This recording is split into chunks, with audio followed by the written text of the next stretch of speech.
Hi, today we're going to be talking about in Delaware a grade 3 standard, which is about rights, responsibilities, and privileges. So this might be a different standard or concept in your state. What we're going to highlight here is the book Equality's Call, the story of voting rights in America. I selected this book because I think it does a nice job extending learning and building background knowledge on the idea that rights may not be given to all people until citizens demand those rights. So I think this is a really good book to showcase that. I'm going to walk through this with you using the slides.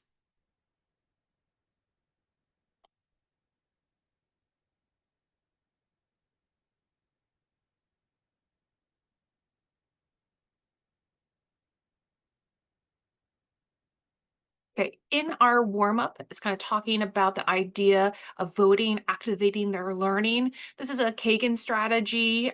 There's a lot of different ways that you could do it, but they go back and forth talking about what they know about elections. You can do this for 10 seconds, 30 seconds, a minute, whatever amount of time you think students will stay on task with. So this brings a full group. You could have groups combined with one another to talk if you want, but we want to really kind of solidify that learning, understand what they know about voting before they move on. At this point, I would have expected instruction about voting rights and responsibilities. So it's important that if you haven't done this yet, that you kind of dive into these words, what these mean, especially within your home state. This is building some background knowledge in case you haven't talked about it. We'll be highlighting different words and contexts that are related to the reading Equality's Call. So we're going to be talking about voting, right, and responsibility, which is what this book will be focusing on. There's a couple of different ways you can have students read this. I think by third grade, they should be able to read this on their own. So you could do like a PALS reading strategy. You could have them read it separately, together, taking turns or in pairs. I think a big way, and it's important to have students have opportunities to read themselves versus the teacher reading to them.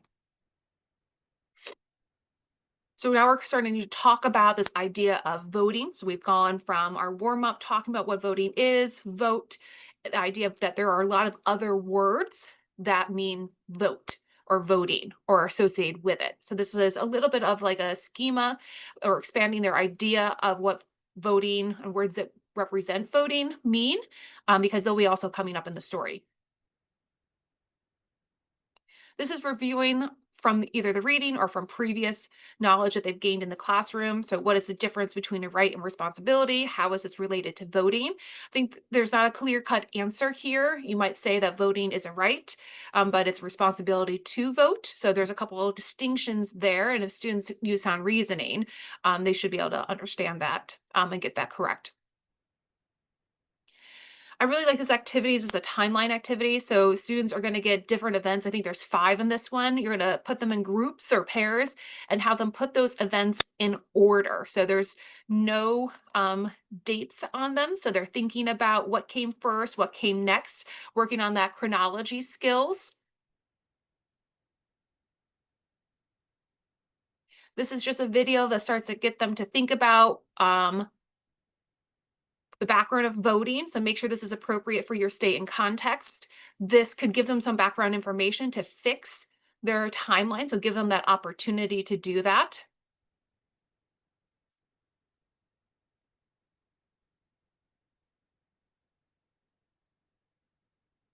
My apologies. Okay, and then these are the answers. So you could have the students kind of fix those, see what they did right, what they did wrong, kind of talk about why they put them in the order that they did and why certain the order of these. You could review amendments. There's a lot of different branching off points depending upon your context. So at this point, you're going to read about Equality's Call. You're going to have them look for voting right, how the voting rights have expanded over time. So we've already talked about the idea of change over time and chronology.